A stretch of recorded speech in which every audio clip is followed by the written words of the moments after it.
In a narrow, dusty alley of Peshawar, a 10-year-old girl named Zoya lived a life far beyond her years. Her small hands, which should have been holding toys or schoolbooks, gripped a broom instead. Every morning, she navigated the chaos of a busy textile workshop, sweeping floors amidst roaring machines and flying threads, while children her age filled playgrounds with laughter and classrooms with curiosity. Zoya's world was one of quiet determination, her own laughter a distant memory. Her mother had passed away years ago, leaving Zoya and her younger brother with their father, who worked tirelessly but earned barely enough to keep them fed.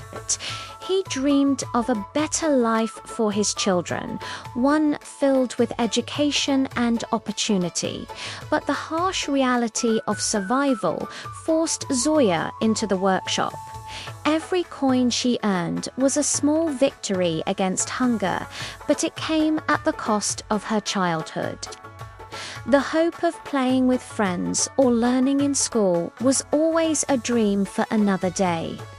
But even in the dust and noise of the workshop, Zoya's spirit refused to be extinguished. She was a secret scholar. During her short breaks, she would salvage scraps of paper from the trash and meticulously trace letters she had seen on signs. She would whisper the names of colors she saw on the vibrant textiles, or count the bundles of thread, imagining herself in a real classroom, her hand raised high, eager to learn.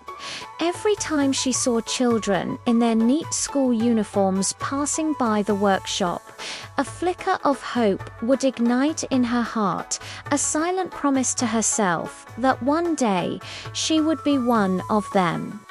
One rainy evening, as Zoya was cleaning a pile of threads, a teacher from a nearby charity school happened to pass by. She saw the little girl sketching letters on a piece of paper with a small stick. The teacher was moved by this powerful display of Zoya's unyielding desire to learn. She immediately approached Zoya's father, not with judgment, but with a promise of help.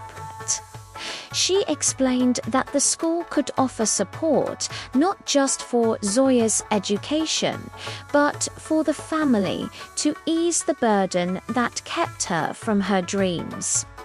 With the school's guidance and support, a new path opened for Zoya. Her father, with tears of relief in his eyes, finally gave her his blessing to attend classes.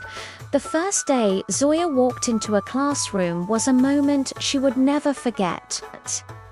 Her eyes widened at the sight of the big blackboard, the shelves filled with colorful books, and the gentle sound of a teacher's voice. It felt like stepping into a different world, a world where she finally belonged. For the first time, she truly believed her life could change. Every lesson became a beacon of light. Every word she learned a step away from the workshop and towards freedom. Zoya absorbed knowledge like a sponge, her passion for learning inspiring everyone around her. She wasn't just learning to read and write. She was learning that she had a voice, that her dreams mattered, and that she had the power to shape her own destiny. Years passed, and the little girl with the broom became a confident young woman. Zoya didn't just graduate. She excelled, driven by the memory of her past and a burning desire to help others. She became a passionate advocate for children just like her, a powerful voice speaking out against child labor. She dedicated her life to teaching the world about the transformative power of education. reminding everyone that no child should ever have to trade their pencils for brooms. Zoya's journey is a testament to the incredible strength of the human spirit. It shows us that with hope, courage, and the opportunity to learn, we can break even the most stubborn cycles of hardship and light the way for a brighter, more just future for all children. Thank you for watching. If Zoya's story inspired you, please like, share, and subscribe to our channel for more stories of hope and resilience. Together, we can make a difference.